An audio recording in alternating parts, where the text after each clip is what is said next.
ನಮಸ್ಕಾರ ಸ್ನೇಹಿತರೆ, SV ಕಿಚನ್ಗೆ ನಿಮಗೆ ಸ್ವಾಗತ.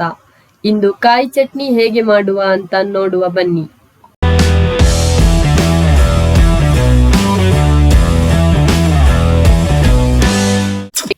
ಕಾಯಿ ಚಟ್ನಿಗೆ ಬೇಕಾಗುವ ಕಾಯಿ ಮೆಣಸನ್ನು ನಮ್ಮ ಗಿಡದಿಂದ ತೆಗೆತಾ ಇದ್ದೇವೆ.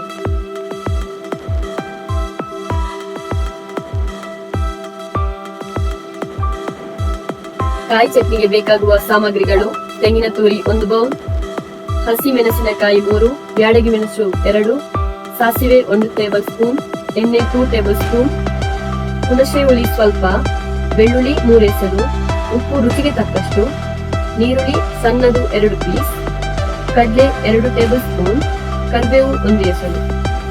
1 ಬೌಲ್ಗೆ ತೆಂಗಿನ ತುರಿ ಸೇರಿಸಿಕೊಳ್ಳುತ್ತಿದ್ದೇವೆ.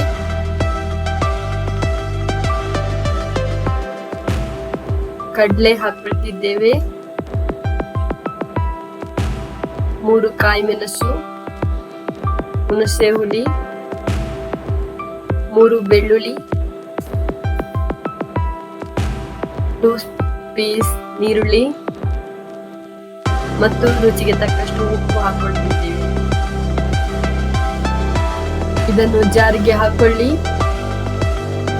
ನಿಮಗೆ ಇನ್ನೂ ಖಾರ ಬೇಕಾದರೆ 1 ಮೆಣಸಿನಕಾಯಿಯನ್ನು ಹಾಕೊಳ್ಳಿ.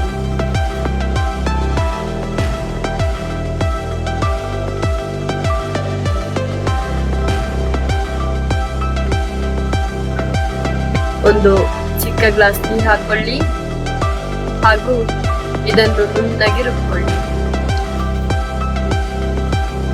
ರುಬ್ಕೊಂಡಿರುವ ಚಟ್ನಿಯನ್ನು ಬೌಲ್ಗೆ ಹಾಕೊಳ್ತಿದ್ದೇವೆ.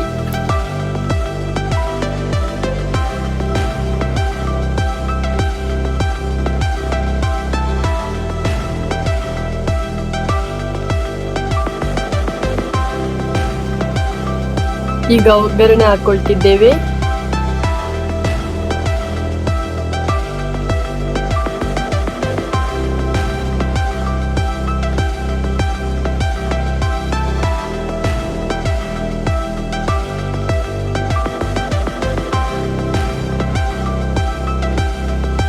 ಒಗ್ಗರಣೆ ಹಾಕೊಳ್ಳೋದ್ರಿಂದ ಚಟ್ನಿ ತುಂಬಾ ಟೇಸ್ಟ್ ಆಗಿ ಬರುತ್ತದೆ.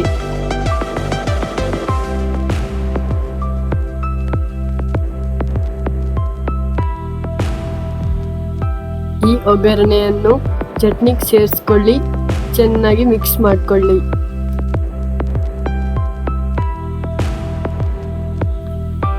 ಇದು ಕಾಯಿ ಚಟ್ನಿ ಮಾಡುವ ಸುಲಭ ವಿಧಾನ. ಇದನ್ನು ನೀರು ದೋಸೆ, ಬನ್ಸ್, ಗೋಳಿ ಬಜ್ಜಿ, ಇಡ್ಲಿ ಜೊತೆ ಸವಿಬಹುದು. ನೀವಿನ್ನೂ ನಮ್ಮ ಚಾನೆಲ್ನ ಸಬ್ಸ್ಕ್ರೈಬ್ ಮಾಡಿಲ್ಲ ಅಂದ್ರೆ ಚಾನೆಲ್ನ ಸಬ್ಸ್ಕ್ರೈಬ್ ಮಾಡಿ ಮತ್ತು ವಿಡಿಯೋನ ಲೈಕ್ ಮಾಡಿ. ಧನ್ಯವಾದಗಳು.